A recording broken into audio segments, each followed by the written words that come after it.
you to get onto mute.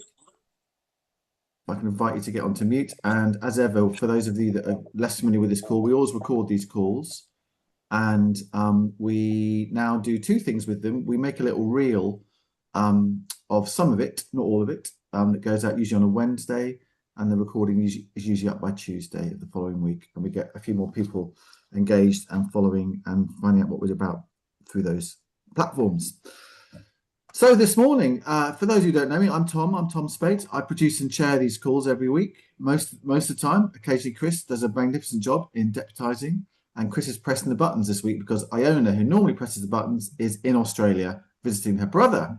So we're flying by the seat of our pants this week, but I think we're going to be okay. Hello, Dave. This is all about a variety of things this morning. We'll find out about what the training program is coming up for the early summer. Hi, Dave. Which Chris is going to talk about. We've got lots of things to offer to help the arts and cultural sector get even better here in Cumbria. We're going to hear from Clara and Maya, who are two magnificent singers who are appearing at a special event at the brewery in Kendal on April the 11th, and they'll talk all about that. And we've also got a couple of clips of you singing, Clara, and you singing, Maya, that we're going to have a look at too. Then mentoring. We've been mentoring as a network for about 2 or 3 years now. Chris has overseen that, and we're going to hear actually from some mentors and a mentee this morning just to find out what impacts mentoring can have, hopefully, on helping you get on. And then Michelle Russell, who's there in Carlisle in Denton Home, is going to tell us about an event taking place in Carlisle tomorrow, all about a creative meetup and getting all sorts of interesting people together at the Cricket Club in Carlisle. Start something beautiful, I'm sure. So that is the plan for this morning. Just wanted to mention a couple of things that I've done this week, which I just commend to you. I saw a really amazing documentary about Li Huanqie, who was the incredible artist based in Banks near Brampton back in the 80s. He was from China originally and spent time in Taiwan.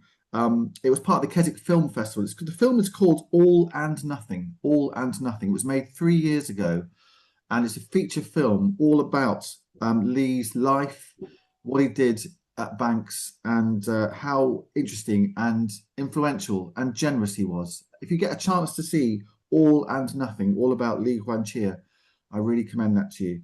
And then yesterday I went to the launch at CACN Museum of a new exhibition called Outside In. CACN Museum is trying to do quite a lot of different things, really interestingly.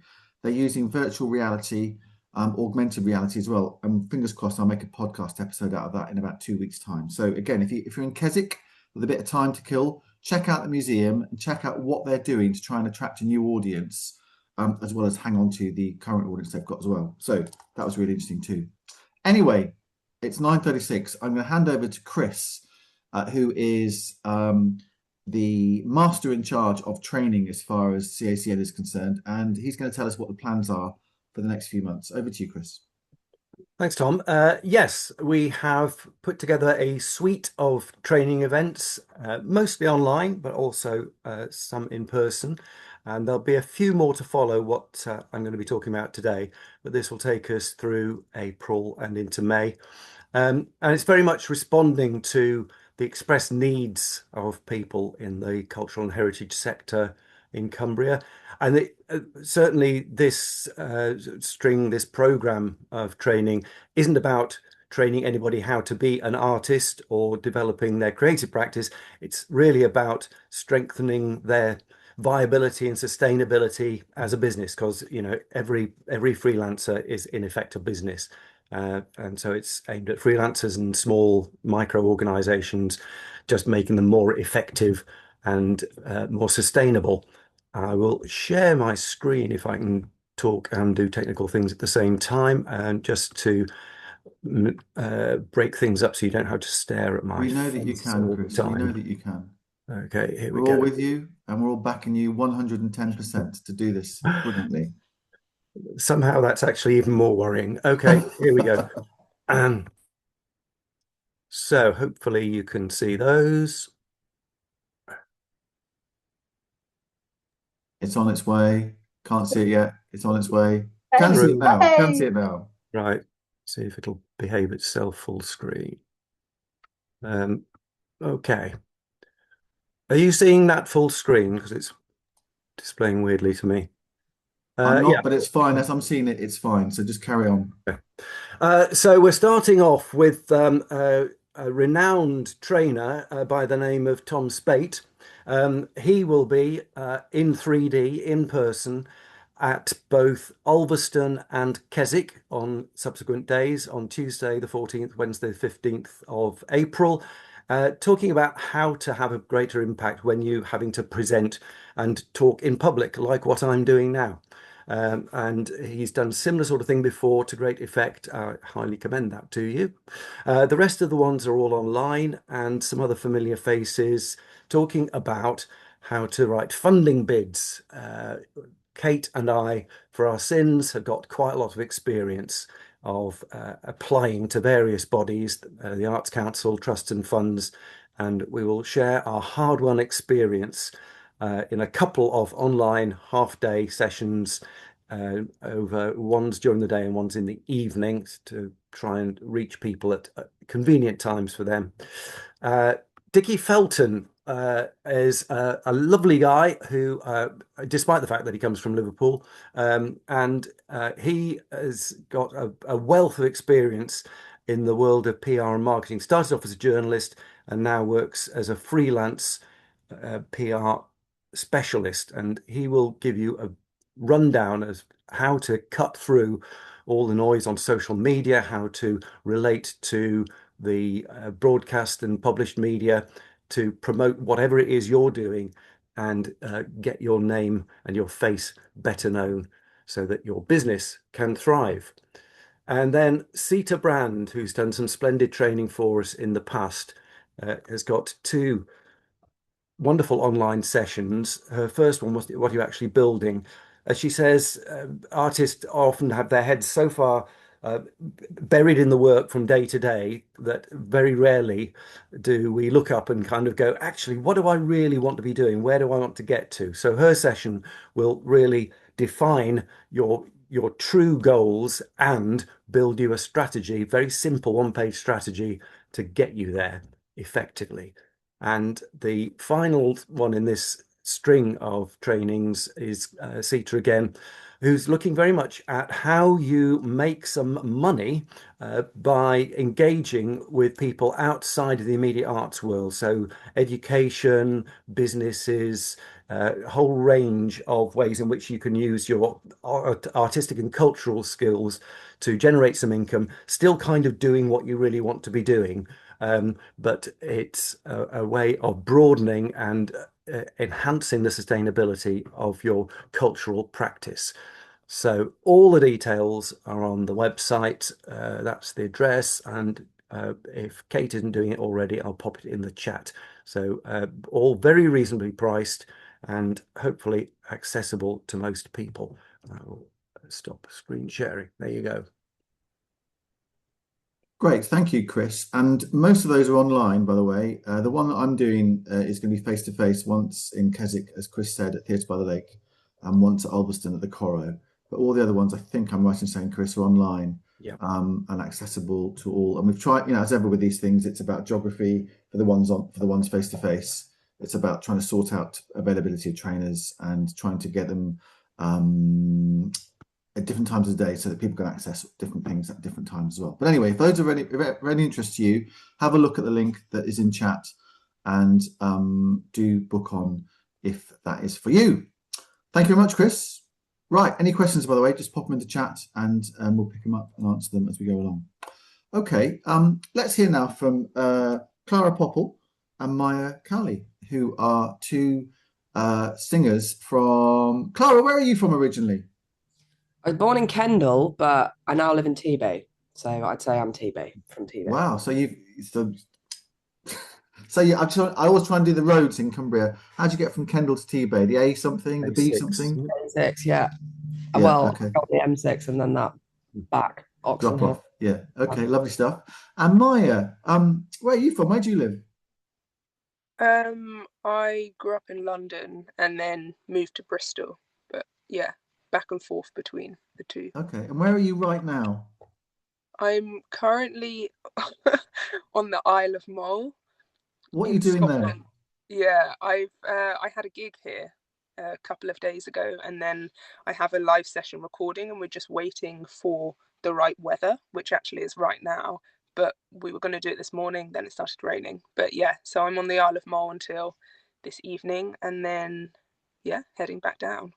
Fantastic. Okay, what a lovely place to be on I know, a beautiful spring morning like today. Right. yeah. Okay. Well, I thought what we could do is, first of all, Kate, you are going to share your screen. We've got a little clip of Clara in action. So we'll see Clara first of all, which I think is on a stage somewhere. And then we're going to see a bit of Maya, who is, I don't know where it was filmed, but maybe Maya will be able to tell us. So Clara, this one we're going to see of you, if you could share your screen, Kate. This is, I think, on a introducing stage somewhere. Yeah, it's at the Glass House. BBC introducing to a Ones to Watch from the North showcase every month, I think, or maybe every week. I'm not sure, but it's at the Glass House in Newcastle. Okay, let's have a look at this.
That's fantastic. What an interesting sounding tune, and where that's going and how the band comes in. Have you got a little thing in front of you that you play as well there, Clara? Yes, it's a loop pedal, but it's funny, I'm on tour right now and I sound so different now to that because we've got a whole different setup. We now have a harpist and it's all way more live. But I loop my voice because I can't play an instrument. That's very clever. Okay, well, I'll come back to you in a second, Clara. Let's listen to Maya now. Maya, this is a little bit of you, I think. Again, Kate's going to share her screen so we can have a look at it. Playing your guitar and singing a beautiful song. And once Kate picks it up, before we start to play, you might just want to give a bit of context as to where was this and when was this filmed? Yeah, I was wondering which one you would choose, but this was just outside of London, actually. And yeah, I just want to do as many live sessions outside as possible. And this is which song is this? Oh, should have known. Oh, okay. Please. I should have known how to leave you when it didn't feel right.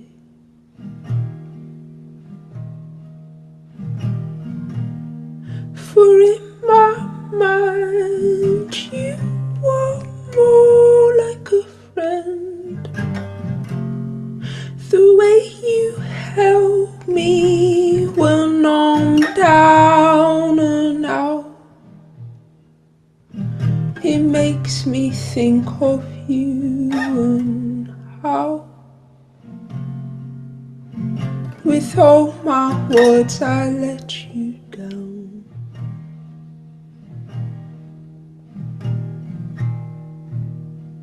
But you let me down. Yes, you let me down too. When your silence fell, I filled the room. Oh, that was punishment too. And you kept me there, so blue, just waiting. Okay. Thank you, Kate. Lovely stuff. Beautiful stuff. Maya, thank you very much. That's really lovely. What, and that song's called? Should have known. Should have known. Okay. And that's the song that you wrote yourself, I guess. Yes, yeah. Lovely stuff. Okay. And someone put in there, as Kate says, both stunning voices. Someone put in there, Clara. Pete says, I saw Clara's music described as trip hop folk. Clara, is that a good description of what you're doing? Yeah, I call it Celtic trip pop, which is obviously a mouthful, but it's a bit electronic, it's folky. I would be a folk singer if I could play the guitar. I'd love to play like Maya. But I've just ended up in the electronic-ish world. But it's all old ancient sounds. And do you always play with a band? I often play solo as well, just my loop pedal. So whenever I play at Keswick Mountain Festival, I just go with my looper and play, loop my voice, make some beats with my voice and some bass lines. And then, yeah, it's just like a one-man a cappella band. Okay, okay. And Maya, do you always play solo? Do you play with a band? Are you always playing a guitar as well? Yeah, so I play solo, but also with my trio and sometimes with a larger setup. So it's usually a horn instrument. I don't know if is the sound quality okay? The music was fine. You're okay. It's fine. It's not great, but it's okay. Yes. Okay. Um, yeah, and I trained in jazz vocals and classical piano, so I'm either on piano or guitar. And I love playing solo. I find it very intimate, and I feel like we can really kind of create a rounded space that feels very personal when it's just me. Have you played in Cumbria before, Maya, or will the gig at the Kendal Brewery be the first time you played in Cumbria? Yeah, I believe so. I played at Lancaster Jazz Festival a couple of months ago, a bit more than a couple. And then I just played on the outskirts in Lancaster again, actually, a month ago at the Fold, this promotional music group. Yeah, but it'll be, yeah, newer times. Okay. And what's been your journey to become the musician that you are now? Have you always, wanted to be a musician? Were you singing songs when you were younger and you kind of thought, I'm going to go for it? Or, what's been your little journey to get to where you are now? I suppose I started music not too early on, around 15. I started classical piano, and then I decided to go to Leeds Conservatoire, and yeah, I decided to just do music for university, because I felt very connected and passionate about spending all my time beside an instrument or writing. And from Leeds Conservatoire, it just, I think it always just felt quite natural. So it wasn't a question of if or why, it just kind of flowed. And I didn't have an answer as to when or why I chose music. It just kind of happened. And yeah, I think it still is just very natural for me. Great, that's lovely. It's a nice story. And Clara, how about you? Have you always wanted, and you are now making it as a musician? What's been your journey? I've always sung, and I was always the like school singing puppet that would, put me in front of people. I was like the school ambassador who'd go and sing for everything. But at school, I had everything handed to me. I had, pianists on hand and choirs on hand. I was always a head chorister and singing all the solos and whatever. So when I left school, everyone was like, obviously you're going to be a singer. And I was like, oh, obviously I'm going to be a singer. And then I left school and went to university and realized that you have to write songs, produce songs, promote yourself, play an instrument, produce. I think I've already said that. But anyway, you've got to do it all. And I didn't know how to do any of these things. So really I was nothing. You can be good at your instrument, but you've got to be able to do all these other things on the side. So I went to BIM in Manchester, which is quite, it's entry level vibes. It's not too hard. That's a university, isn't it? I think you can get your university degree from BIM these days. Yeah. Yeah. Yes, it is exactly. I was in the Manchester one, which is a new campus, and everyone could do all these things. I hadn't even heard of producing. I'd never written a song. I didn't know what the hell a chord progression was. It was actually amazing how little I knew, considering I was the choral what do you call it, scholar. I'd done all those things. And so I basically was like a fetus at BIM and had to learn all these things, and found a loop machine because I was never going to learn to play an instrument by that point. I couldn't. My dad had already tried to make me, and I failed. So I used my voice as my accompaniment, and then it's just kind of grown from there. Okay, and the reason I ask you those questions, and it's interesting, you've got two similar stories in a way about music and studying music at college, but then deciding really where your future hold. And obviously, with you, Clara, it was your voice in particular that you've nurtured. The reason you're on the call this morning is this concert taking place on April the 11th. This free concert taking place on April 11th at the brewery. Kate, I'm just going to ask you just to give a bit of context, because See It to Be It, which is, as you all know, the project that CACN is pursuing over 2 years to help young creatives in Cumbria. I think we're helping to make this concert happen and helping to subsidise the tickets as well, because we want to encourage young people to go to it. So what's the context here, Kate? So the context is that Brewery Arts are one of the delivery partners for the See It to Be It project, which, as Tom says, is all about enabling more young people to build creative careers. So Brewery Arts are sort of one of the main organisations helping us move this forward. And as part of their involvement, they are running 4 events called Future Creatives, which are designed for 18 to 30-year-olds, but actually open to anyone who's interested. And the first one, as you say, is on the 11th of April, and it is starring Maya and Clara, and it is free.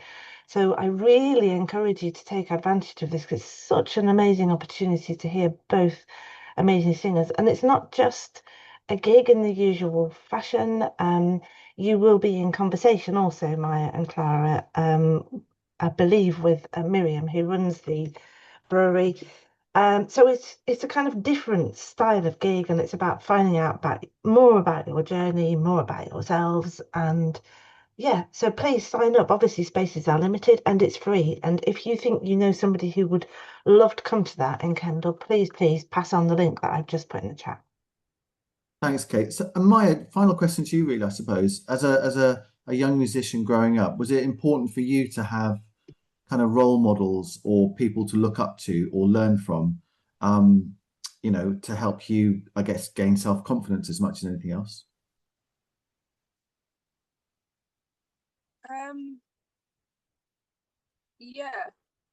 Yeah, it was important, and I think that's whether it's a literal musician or somebody in the industry or somebody who's very supportive, like a family member, or just a musician that you look up to who you've never met and you will never meet,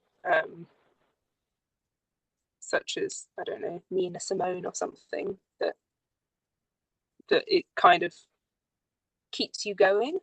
I think if you're lucky, then you will have somebody who is in the music industry and who can guide you a little bit and kind of just tell you to keep going. I think that's the main thing. The main thing is just to know that to take the harshness of the industry, which is you have to be able to do everything, and a human being can't do everything. So it kind of pushes you to your limits, and you have to figure out how you can do that in a sustainable way. And if that's not doing everything, that's completely fine.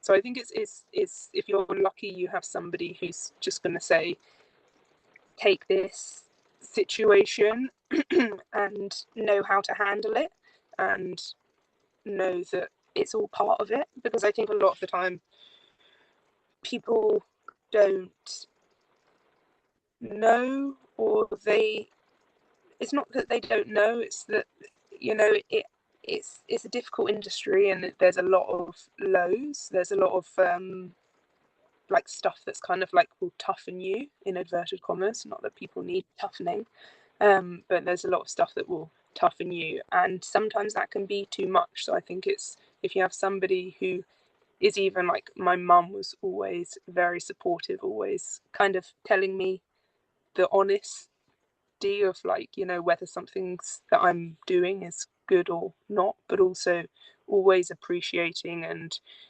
praising what I'm doing and kind of appreciating the nuance of it in comparison to what she does, for example.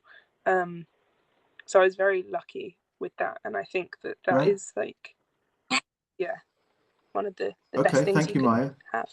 Yeah. And Clara, would you empathise with that? And so, you know, my last question to you is kind of what keeps you going when the times get tough in the music industry? Is it sort of faith in yourself and your ability?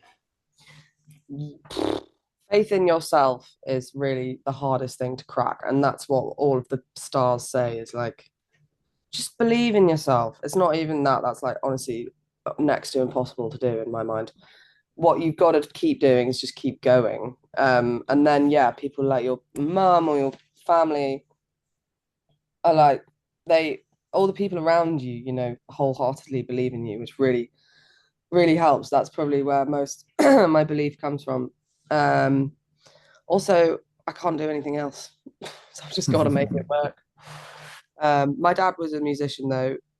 He was a classical musician, and he did everything himself. So that's kind of what I'm doing. You know, if that you you're waiting for the industry to come along and hand you an olive branch or whatever, but sometimes it doesn't happen for a while. So you just got to do it yourself. And if you can do it yourself without them, then that's better, because you're in control of what's going on. It's just harder. And like Maya says, you just got to find ways of making it work. And that usually involves not doing all of the things, because you got to have a life at the same time. Yeah, absolutely. Yeah. Okay. Well, thank you ever so much for joining us this morning. Great to have someone on Mull as well. I don't think we've had anybody from Mull. We've had people from pretty exotic places, but not from Mull before. So, and you're both obviously right in the middle of busy times in your careers. So good luck with all that. And April the 11th is the date to look out for at the brewery. It's free. It's going to be great, and a chance to hear both Clara and Maya live and in person, but also a chance to have a bit of a Q&A with them. And please spread the word to get a good set of people there. I'm sure it'll be a full house, that's for sure. All right, lovely to speak to you both. Thank you ever so much for your time this morning. But I wonder whether being an apprentice, sorry, not an apprentice, a mentor to somebody is one way of helping to pursue creative careers. Let's hear from some mentors and a mentee. Chris is going to take over the conversation and explain what we've been doing as far as mentoring is concerned. Thanks, Tom. Yes, we've CACN has run 2 previous rounds of mentoring. So these are sort of 6-month processes, and we pair up 6 mentors and 6 mentees. And the idea being that the mentor is somebody experienced and seasoned in a particular area that's appropriate for an emerging creative. And this time round, the 3rd iteration is under the See It to Be It umbrella, so it's specifically for practitioners kind of up to the age of 30. There were we had to choose. We had more people applying than we could accommodate. So we looked at who we thought would be most helped by this process, and also who we could match with appropriate mentors. And so we've got a real mixture. We've got visual artists, we've got a digital artist and animator, freelance dance practitioner and teacher, and a young man who's breaking into the heritage sector. So we've been joined today by two of the mentors and one mentee. So Amanda Drago and Sue Mackay are mentors, and Ellie Davis is one of the mentees. So I was just going to come to Sue. It's your first time mentoring. How and why did you get involved? Well, hello everybody. I didn't apply initially. I was skeptical that an eccentric old bird like me would have anything that might be useful. So actually, Kate approached me to see if I would mentor somebody on the West Coast looking to go into heritage. So although I'm now in an art centre, actually most of my experience has been in heritage.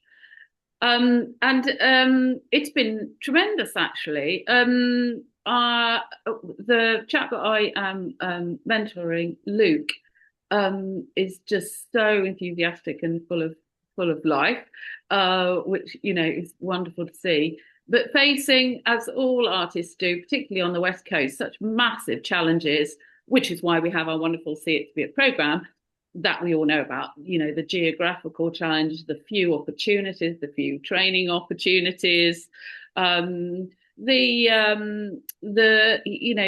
very, I know you do a wonderful job to highlight these, but in other places there are much more opportunities to see great art of all kinds.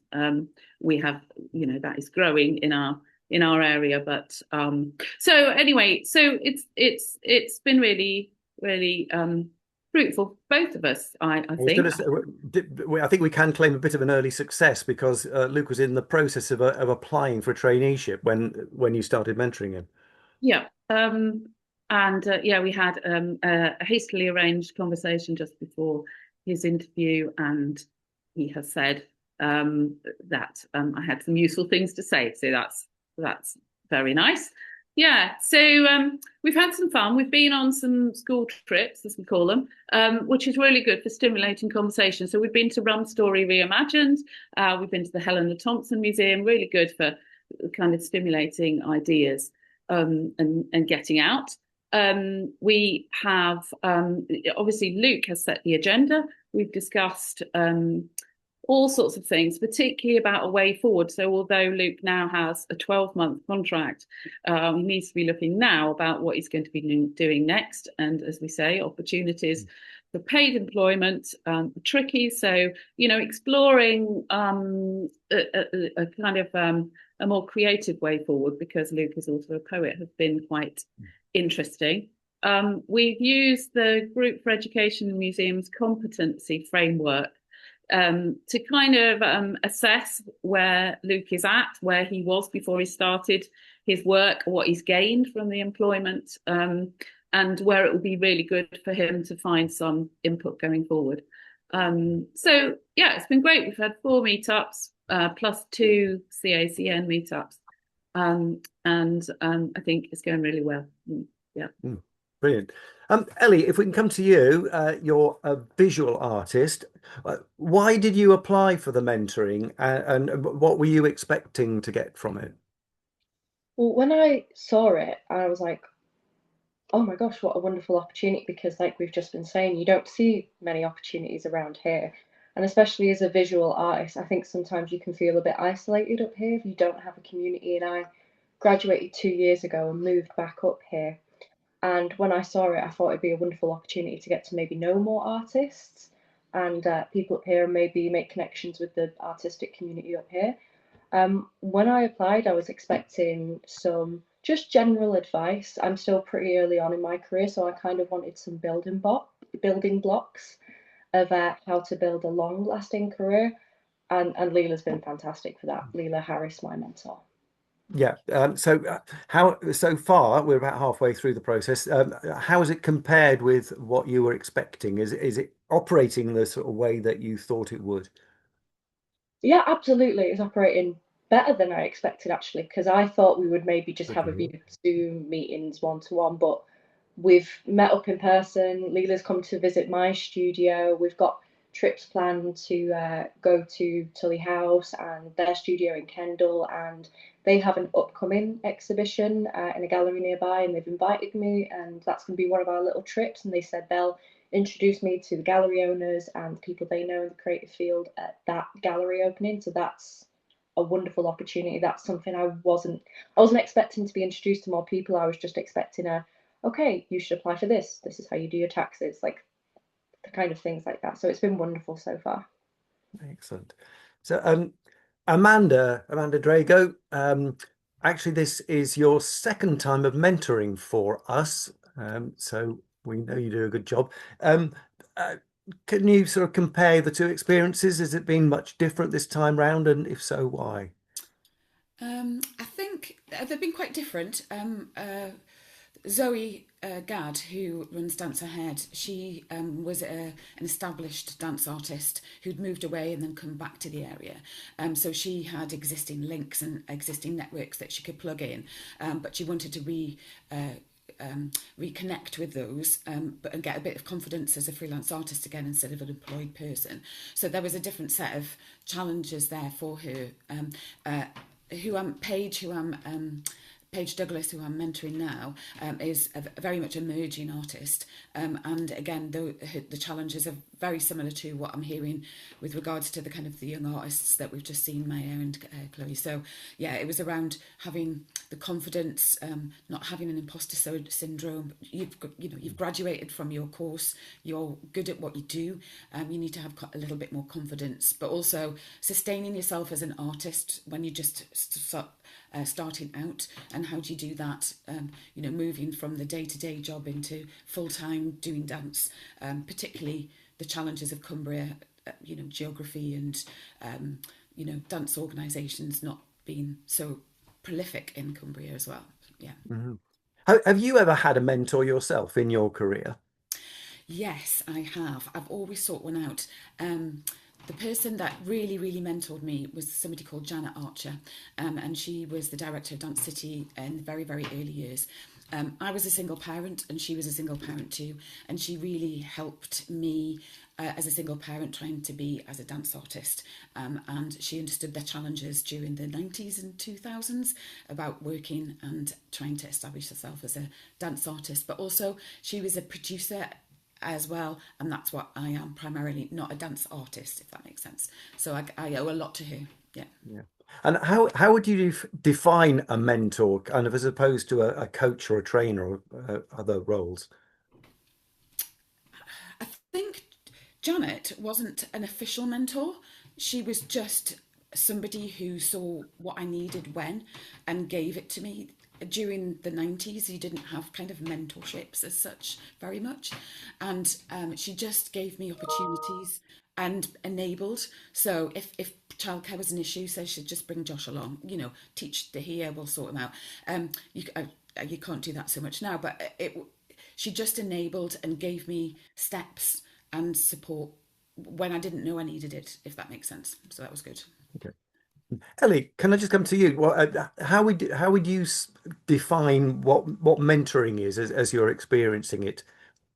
I would say it's giving the practical steps needed from where I am to what I need to do next, but also just having that person who backs you up. We've talked about confidence on this call before, so maybe when you're not feeling super confident in yourself, you've got that person who's confident in you for you and can help bring you back to that point where you're like, actually, I can do this. And that mixed with the practicality, it's just like a general, just a guidance, really. Mm-hmm. And what are you hoping to get out of the final 3 months of the process? Have you got a journey mapped out? Yeah. So at the end, me and Leela are taught a lot about museum work and museum collections because I really want to work part-time in museums and looking after collections and also doing my own painting practice on the side. And Leela has a lot of experience as an artist working with museums. So she's helped me a lot with applying for things that are maybe museum and art based, and I've been sending off my applications to her beforehand to review. So I'm hoping at the end of this, all these applications I get back, touch wood, something positive will come out of this. And also, in the future, when usually a lot of the things you have to apply for, sometimes you need to have a reference. Leela's been really open and wonderful with being that person I can reference as someone who knows my practice. So long term after this, I think I've got a person who's happy to be that person for me as well. Brilliant. And Sue, if we just come back to you finally, what are the next steps? What's the rest of the journey for you and Luke? I think that again, it is going back to what happens at the end of the current 12-month contract that Luke has. What more he can get out of that 12-month contract is he's in a traineeship. And ensuring that as the busy season comes along at Wordsworth, that he is still able to, gain opportunities that he wants in the kind of engagement field, rather than getting caught up in all the hustle and bustle of all the other stuff that goes on at Wordsworth. So help guiding him through that, and then thinking about making his own opportunities, perhaps via Arts Council grants or some really creative and interesting ideas that he has. At the same time, looking out for any, perhaps part-time jobs or full-time jobs that come along. Are you enjoying being a mentor? Yeah, I am. Yeah, I really am. Yeah. It's fun. I think it's fun together to kind of explore, which is why I think it's good to go out. And as Ellie's obviously appreciating that, to explore some sort of different cultural perspectives as well, and make sure that, you're adding to your own experience and extending your own experience, and kind of learning and exploring together is a really nice part of it. Good, excellent. Well, we will be running another mentoring program under the See It to Be It banner within the next year or so, and I'm sure we'll continue to do mentoring for people of all ages, because it's not just necessarily beginners and young people. So thanks very much to both of our mentors, and thank you very much for joining us, Ellie, and sharing that. Thank you, Chris. Lovely stuff. I always think with mentoring as well, the mentor learns as much from the mentee as the mentee does from the mentor. The mentor might be a bit older, a bit wiser, might be making a bit more money, I don't know. But actually, as a mentee, you teach people without realizing it. And it's, I think, as Maya and Clara were saying actually about the rough, the ups and the downs of the music industry. Sometimes when you're a bit down, and it's just some perhaps a younger person's enthusiasm and determination and ambition and love of their craft and their passion for their art can just pull you up a little bit and keep you going. And so mentoring is very much a two-way process, I always think. And thank you to those that are mentoring and also those that are being mentees. And that sounds like a very positive situation that we've got. A manatee as well, Pete. Absolutely. We all love manatees too. Absolutely. Right. Okay. Kate, did you want to say anything else about men? Obviously, we're putting some resource into it from the CACN perspective. It was part of the Arts Council agreements. Do you want to say anything else about Mentee before we talk about the tendering opportunity?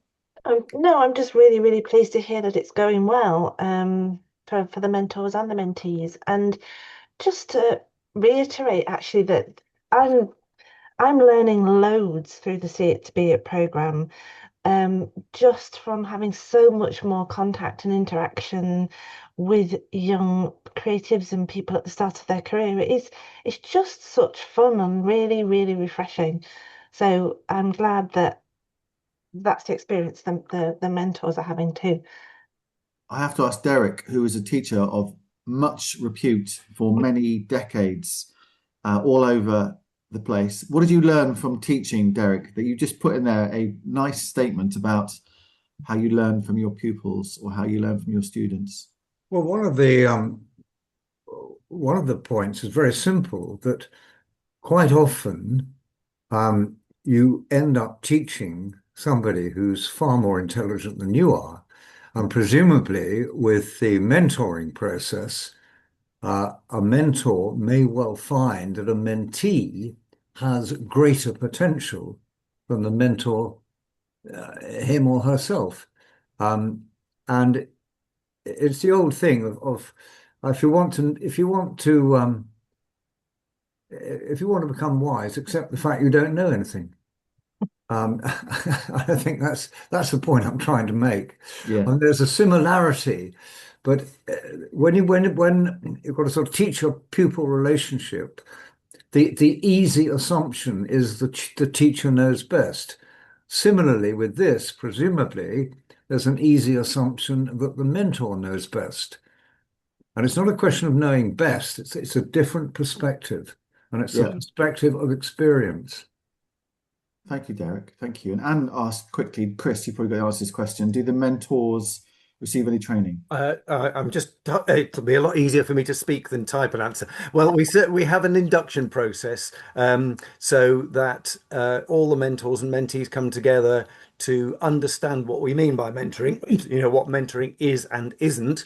And there's a sort of kind of standard code of practice for mentors. So formal training, maybe not, but we certainly guide them into the role and support them, and make sure everybody's very clear about what can and cannot be expected out of it. And I should say also that the mentors do get paid, not handsomely, but hopefully respectably, for their time and wisdom. Okay, thanks, Chris. Thanks very much indeed. Right, still to come before we finish at 10:30, we're going to hear about the Cumbrian Creatives Gathering in Carlisle tomorrow. But first of all, Kate, there's an opportunity for a big cultural piece of work across Cumbria ahead of the mayor elections next year, when Cumbria changes a little bit and we're trying to lobby hard to get the mayor to take culture seriously. So tell us what that opportunity is, Kate. I will, certainly. Can I just say, if I look like I've walked into a wall this morning, I haven't. I've just got an eye infection. So if I look a bit odd, that's why it is. Anyway, back to the devolution process, which you may, as Tom says, you may be aware is upon us. Cumbria is going through the process of devolution. And come next May, there will be a mayor at the helm of the Cumbria Combined Authority. We, as Cumbria Arts and Culture Network, are working with a small group of the sort of larger funded organisations, cultural organisations in Cumbria, on a piece of work that advocates for the culture sector and demonstrates and evidences the impact that culture makes. And the reason we're doing that is that we all know how important it is, but it's really vital that we are able to articulate that in a unified and with one voice to the future mayor, so that all of this new money and new opportunities are that we are part of that picture. We're part of the opportunities, and that we are potentially lining ourselves up as a sector to benefit from the whole process of devolution.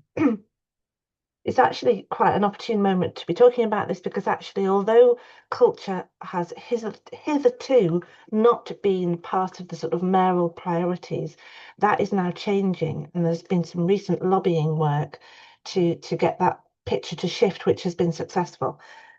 So we're working with Theatre by the Lake, with Cumbria Museum Consortium, which is Wordsworth Grasmere, Tully and Lakeland Arts, and with Brewery Arts, so as a sort of consortium to commission a study that demonstrates and evidences the impact of the culture sector. In effect, with the Arts Council has given us some money, and Theatre by the Lake is the kind of accountable body for it, and that tender to find people to deliver that study for us is now live, and the deadline is the 10th of April. You can find all the details in the link that I am shortly going to put into chat.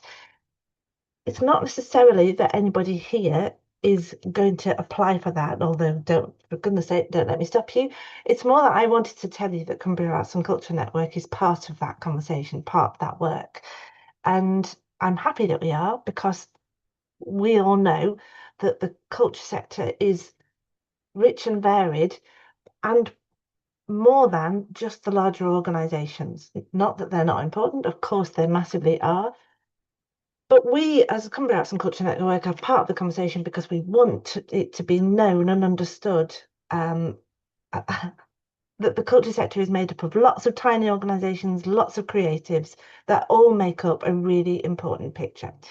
So I'm going to put the link in chat and perhaps you can have a little peruse of it. But yeah, we are collectively now looking for consultants to come in and do this work with the sector. It's not something that will be done to the sector. It's very much something that we will be doing together. And come middle of September, there will be a study, a report that allows us to articulate just how important culture is to life in Cumbria and the future prosperity of Cumbria in every sense.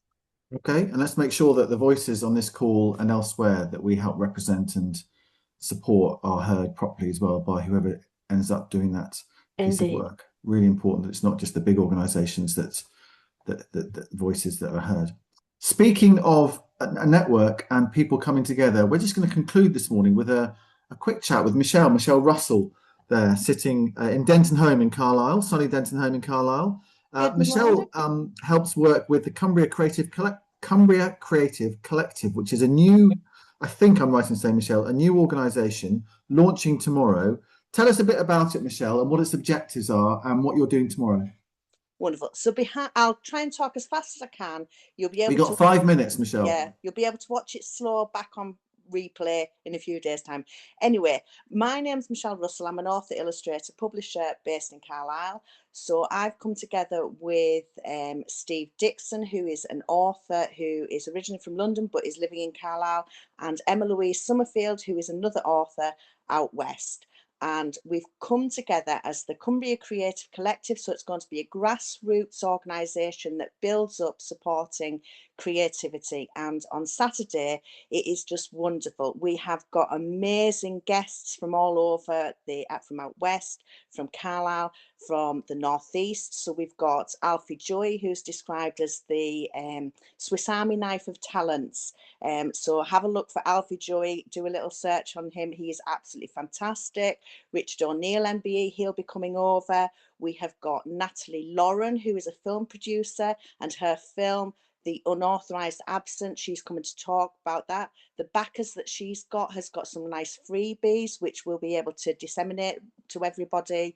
And in a sense, what you've been talking about today, the mentoringship, the supporting of others, basically the connection with others is just really important. And we've got connections with Multicultural Cumbria, Carlisle International Women's Group, the Carlisle District Community First Responders. We've got Called You Press, which I know I've seen on the line. So we've got a wide range of people coming over. And if you want to, link with one of the up and coming people that wants to be mayor of the Cumberland, that would be David Allen. He's one of the ones that's going for it. So the day is 10 till 4, open to the public, and that's creatives. Everybody's welcome to that. And what I'm inviting to you as well is 4 till 6 is networking buffet. So then you're actually linking. So I know David Allen has accepted his invitation to that. And then afterwards, it is the Carlisle World Fun Fair Month get together. And we've got the Vice President of the Showman's Guild, Alex James Colquhoun, John Clifford Colleen MBE, who is the past president of the Showman's Guild, former mayor of Spennymoor. And we've got some fantastic people coming to that. So please, if you're free, between 10 till 8, come down to the Carlisle Cricket Club. You'll get to know more about what we're doing, and you'll be able to help shape it as well. I'm very much grassroots. I work with universities across the UK. Richard and I, our Trails of Tales, we're working with schools across the UK and in the USA. So we've got a nice stretch. The One Thought book that's part of that is a beautiful story that has went over to Slovakia, so it's in Europe. It was recommended by the Department for Education, so it's free online. So my activity bus, the activitybus.co.uk, that's where you can access the free copy of the One Thought and the launch, which links to Auntie Valerie and her stotty cake. So it's all about stotty cakes. We've got Warwick Bridge Mill, Cornmill making stotty cakes. Cranston's have donated Cumberland sausages, and we've got hospice at home being celebrated, and Mike's opening the bar from 12. Excellent stuff. All right, Michelle, it's an amazing thing that you put together there. As ever with these things, I guess as a network, CACN can talk about, it's the difficult bit sometimes is sustaining them and keeping them going. Oh, definitely. But having said that, making a big splash and a big noise to begin with is also a really important part of what you're doing, and you're obviously going to achieve that tomorrow. Pete asks a question in the chat there. Pete, I'll just put the Facebook link in to chat, which hopefully explains what the plan is for tomorrow, and how you can get involved. And, you know, Michelle, let's keep talking together to make sure that we can help you, and you can probably help us as well. Just we'll try and do the same thing, which is keep people together and realize that sometimes avoid duplication, but also working together and collaborating, especially with all the small numbers of artists, the large number of individual artists and creators across the county. We absolutely need to network together and talk to each other. Completely. And I think what I found when I did the World Fun Fair Month event, there were so many people, businesses. So we've got a lot of the businesses in Carlisle that are supporting, and it's that connection. So we've borrowed displays boards from Denton Home Community Centre. So Claire's going to be there, so that links to Carlisle Matters, and it's just wonderful. It really is. So, and you're gonna pop down, so you know you'll be there. Fantastic. Okay, great stuff, Michelle. Thank you ever so much. Thank you for your time this morning. Thank you to Chris talking about the training right at the start of the call. And to Sue and to Ellie and Amanda talking about mentoring, the lovely Clara and the lovely Maya talking about what their careers so far and the show they're going to do on April 11th at the brewery, and to Michelle there talking about the Cumbria Creative Collective, a busy old call. It's Good Friday next Friday, so there's no call next Friday. So we're all going to have a morning off, have a bit of a line on a Friday perhaps. So we will return in 2 weeks' time with a smorgasbord of more delights for your delectation. But thank you to everybody this morning. Lovely to see you. Good luck with everything. Catch the sun. See you soon. Bye. Cheerio. Bye all. Bye-bye. Bye. Cheers.